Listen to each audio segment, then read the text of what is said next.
What we are here celebrating today is not only increased capacity, but increased reliability. And I just got out here my wife just got out last Friday, and the power went out. So reliability is important. And we got back on quick, rather quick. I didn't even have to call. So it did good work. And both of these are vital to Shelton and Mason County and to the entire Olympic Peninsula. The load growth and increase in weather-related interruptions made this 14.5-mile transmission line upgrade a high priority for BPA. And I'm pleased that the work was shovel-ready for construction last summer when we needed the stimulus effect as we do today, and when the project helped to put $28 million into our local economy, creating badly needed jobs. The result of this improvement will be most apparent during the winter months, when the added capacity will protect against voltage drops or instability, which can cause brownouts and even blackouts. In recent years, Bonneville has been very concerned about the possibility of a voltage collapse that could affect the entire Olympic Peninsula and other parts of Mason County and Thurston. And so Bonneville needed to take action fairly soon to allay the danger of this happening during the winter peak electric loads.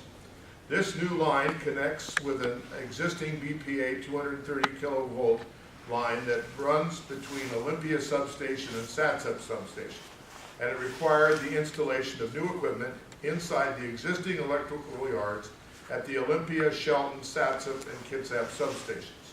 This is the type of project that I have encouraged Bonneville to consider all across BPA's service region in the Pacific Northwest to increase reliability.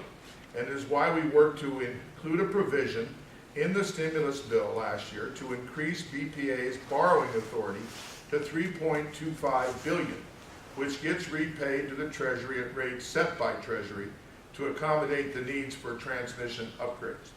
Many of those upgrades are being accomplished now to add wind power to the grid in several locations in this region where wind power potential is as good as anywhere in the nation. In fact, Brian was telling me that a day or so last week, 50% of the power in the region was being supplied by wind power, which shows you what a phenomenal thing this can be.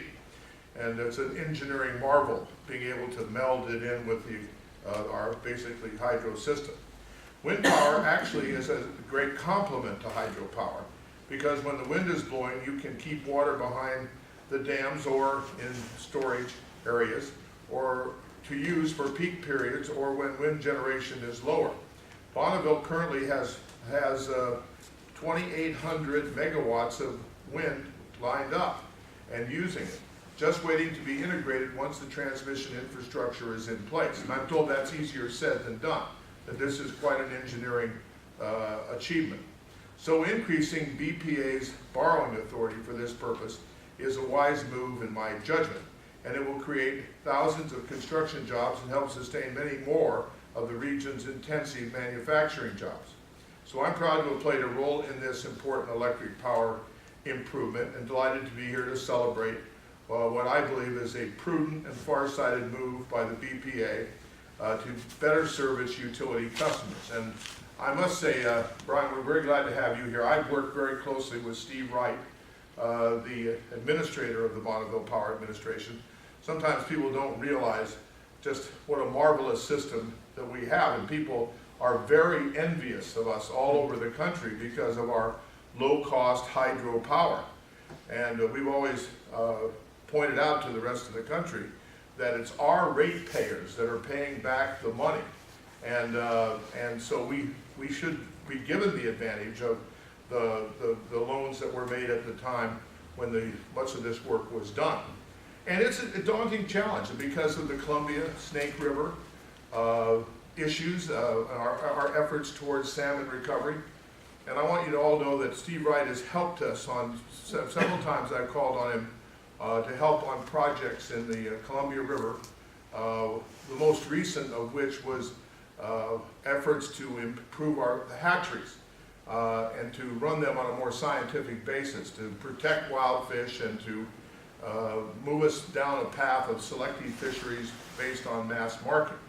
And I've always been impressed by Steve's willingness to get involved in these issues. There's a lot at stake. You know, sometimes the courts get involved in this, and you know, there are judgments made that we have to spill water, and that's very expensive.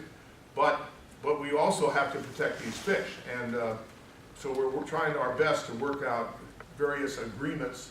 You know, this last year I was able to add $10 million for the Mitchell Act hatcheries, which were put there for mitigation purposes, both in Washington and Oregon.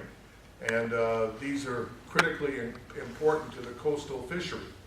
And we're trying to convince the administration to work with us to improve these hatcheries and also to run them on a more sustainable basis. So Bonneville, this is one of the most important entities in the Pacific Northwest. We are benefited, as I mentioned, by the low-cost hydropower. And I've always been impressed by the leadership of the department and their willingness to work with local communities on important issues. And you know, we're blessed to have these dams, but at the same time comes responsibility of maintaining them and getting the most output from them, and also working on these alternative energy sources. So, and besides wind, we've got solar power, we've got biomass, which is another prospect for additional power generation.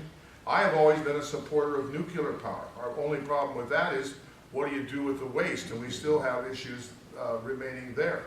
But when you look at it from a CO2, a carbon emission, carbon dioxide, both hydropower and nuclear power are very important options that should be considered.